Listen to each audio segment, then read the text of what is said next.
A gente volta para Brasília porque lá a gente vai conversar agora com a Larissa Arantes, porque ela tem informações sobre a reunião, né, de Lula com representantes do IBAMA e ICMBio para traçar esse plano de combate à crise climática. Oi, Lari, tudo bem? Boa noite para você, querida. Ei, Adriana e Flávio, boa noite para vocês, para todo mundo que está nos acompanhando, pessoal. Ô, Lari, seguinte, a gente estava falando até com o Ed um pouquinho antes de você entrar sobre, ele falou, né, que hoje ele mora perto de uma área que tá, que foi motivo de preocupação aí em Brasília por causa de incêndio e tudo mais, situação que tá crítica por aí. Ontem, né, teve sobrevoo também de Lula com representantes aí junto com a ministra Marina Silva também, representantes de entidades aí de combate. Como que isso está se desenrolando aí do ponto de vista também político? Qual que é a sua análise em relação a esse assunto, hein? Claro, Adriana, essa situação, né, falando especificamente aqui de Brasília hoje, de madrugada já era possível sentir o cheiro da fumaça mesmo, o cheiro da queimada. Eu acordei ali de madrugada e falei, gente, será que é? E era, né, assim, era efeito da queimada, dava para ver aquela fumaça que parece uma neblina, mas é fumaça. Tava muito difícil de respirar hoje cedo, conforme as horas foram passando, né, aquela fumaça foi dissipando, mas é mais uma situação registrada por esses incêndios, essas queimadas que estão aí em todo o país, estão ocorrendo em todo o país e aqui em Brasília não é diferente. Bom, gente, a reunião do presidente Lula com os ministros, né, dentre eles ministra Marina Silva, ministro Rui Costa, entre outros representantes do governo federal, ela ainda acontece. E aí quero destacar que o seguinte, né, estava prevista uma coletiva de imprensa às 18 horas para falar sobre o que estava sendo debatido ali naquela reunião, algum resultado, alguma ação mais efetiva e mais prática, porém, até agora, ainda nenhum sinal. Eu conversava há pouco, inclusive, com a nossa repórter, Ana Paula Ramos, que está lá no Palácio do Planalto desde cedo monitorando essa questão, e parece que ainda vai demorar, sim, uma declaração pública a respeito dessa reunião extremamente importante. Pessoal, é de fato muito importante você reunir ali os principais nomes do governo para debater essa situação, mas uma atuação que vem tarde. O governo do presidente Lula, que sempre levantou a bandeira de defesa do meio ambiente e que, né, já havia se manifestado a respeito de uma série de ações que envolvem aí não só a proteção da natureza, como dos povos originários, está atuando tardiamente nessa questão das queimadas. A gente está vendo o território brasileiro queimar já há algumas semanas. A gente tem essa reunião de hoje, mas um ponto que eu trago para reflexão, aliás, né, trazer 3 pontos para nossa reflexão aqui em formato, né, dessa análise que a gente se propõe a fazer aqui no ATN2. O seguinte, gente, o primeiro não dá mais para o governo do presidente Lula culpar a gestão anterior. A gente sabe que na gestão anterior do governo federal houve um desmonte da fiscalização e da proteção do meio ambiente. A gente sabe que isso aconteceu, a gente viu essa situação extremamente grave, mas agora não dá mais para culpar a gestão anterior. Até porque, e aí eu entro no nosso segundo ponto de reflexão, o presidente Lula prometeu durante a campanha eleitoral criar a autoridade climática ali, aquele órgão, digamos assim, que ia, portanto, coordenar e planejar as ações de proteção ao meio ambiente. Esse órgão, então, ele só foi mencionado novamente, né, como uma forma de sair do papel ali, semana passada. Semana passada, a ministra do Meio Ambiente chegou a dizer, semana passada também, a gente está com uma primeira versão de como essa autoridade climática vai atuar no país, mas a gente depende de aval do Congresso Nacional. Esse órgão teria que ser criado por meio de medida provisória. Ok, medida provisória, o governo publica, já está valendo, mas o Congresso precisa analisar e precisa aprovar para que ela não perca a validade. E aí eu entro no nosso terceiro tema, que eu já comentei na semana, no nosso terceiro ponto de análise, que eu já comentei na semana passada, e eu volto a destacar aqui: cadê o Congresso Nacional? Cadê o Congresso Nacional, sendo que o Brasil está enfrentando essa situação extremamente grave? Não é a primeira vez. Cadê o Congresso Nacional? A gente viu semana passada uma série de questões ali sendo discutidas que nada tinham relação com a emergência climática. Agora, o governo dizendo que precisa enviar, né? Vai enviar essa medida provisória, publica, e aí o Congresso precisa analisar. Ok, o Congresso tem 120 dias para analisar essa medida provisória.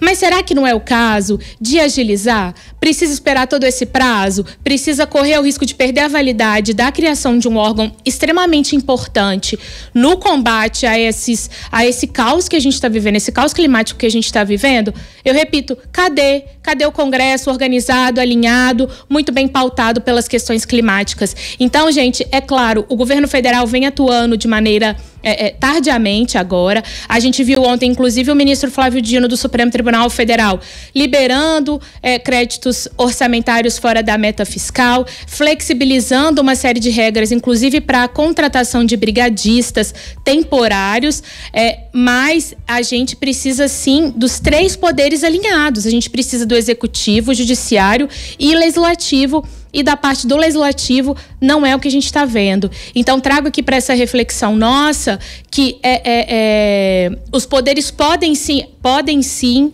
atuar, digamos, de maneira individual, e a atuação que é necessária, né? Mas sem o conjunto de ações, sem a união dos poderes, a gente corre o risco de ficar vendo essa situação se repetindo ano a ano, e aqui a gente sempre fazendo a mesma reflexão, as mesmas cobranças, sem nada de fato acontecer para prevenir. É preciso falar em prevenção, é preciso falar em fiscalização, para tentar dar uma solução mais dentro do possível que a gente possa discutir, pessoal. É isso, né, Larissa? E você falando aí da presença do Congresso, estávamos eu e a Adriana nos perguntando onde está Arthur Lira, e eu me lembrei de que ele está muitíssimo ocupado, obrigada, com a eleição da Câmara, da mesa diretora, exato, da nova presidência, ou seja, esse assunto aí não é prioridade, pelo menos por enquanto, né? Exatamente, uma articulação que tem sido marcada por diversas polêmicas, a gente tem acompanhado. É muito importante a gente sim discutir a presidência da Câmara dos Deputados, mas isso não pode ser mais urgente do que o que está acontecendo agora. A gente não, né? É preciso haver uma pausa ali nessa articulação em torno de quem vai disputar a sucessão no comando da Câmara, mas antes disso, a gente precisa fazer, por exemplo, passar um pente fino ali nos projetos que podem ser anexados uns aos outros, que tratam da proteção do meio ambiente, que tratam do aumento de pena para quem realiza uma queimada, né? Para o responsável ali por um incêndio criminoso. Enfim, fazer uma força-tarefa. Agora era o momento de uma força-tarefa, né?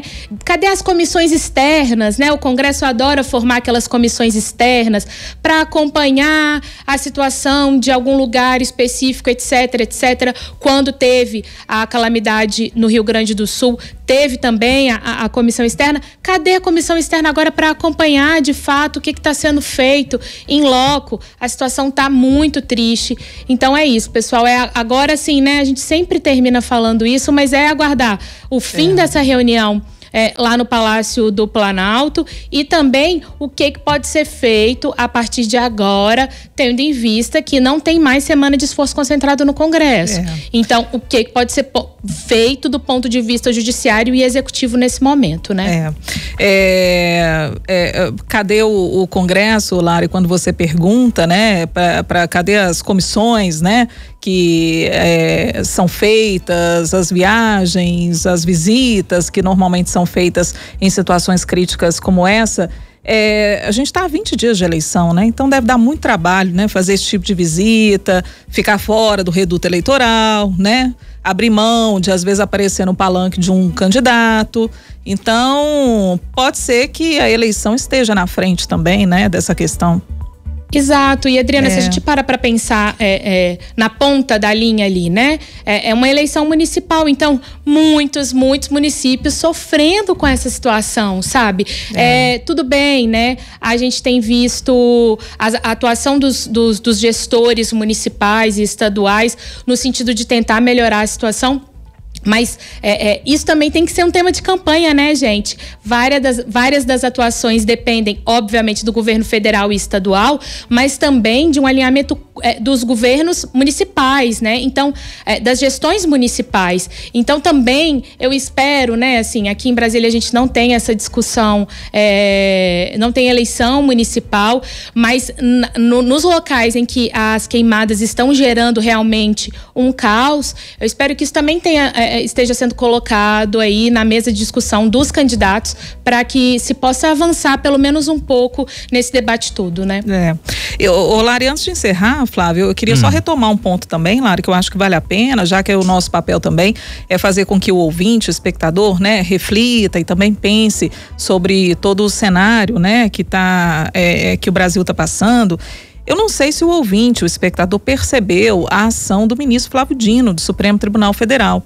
O ministro Flávio Dino, ao determinar que o governo, né, tenha 15 dias para colocar ou reforçar todas as ações de combate, contratar mais gente e tudo mais, ele, de certa forma, ele executa ali uma função legislativa. E muito se questionou, mas que autoridade que tem ministro Flávio Dino de fazer isso? Era o Congresso que tinha que determinar, ou que tinha que votar alguma coisa relacionado a esse tema. Mas diante da urgência, diante do Congresso invisível e silenciado, o ministro Flávio Dino vai e tem essa atitude. Então, assim, o Supremo Tribunal Federal é que aparece, né, diante de uma situação, determinando que o governo faça algo. E o fato de ser o ministro Flávio Dino, Lara, eu não sei se eu estou errada na minha concepção, mas eu acho que o governo Lula devia estar atento, porque é o ministro que saiu de dentro do governo Lula.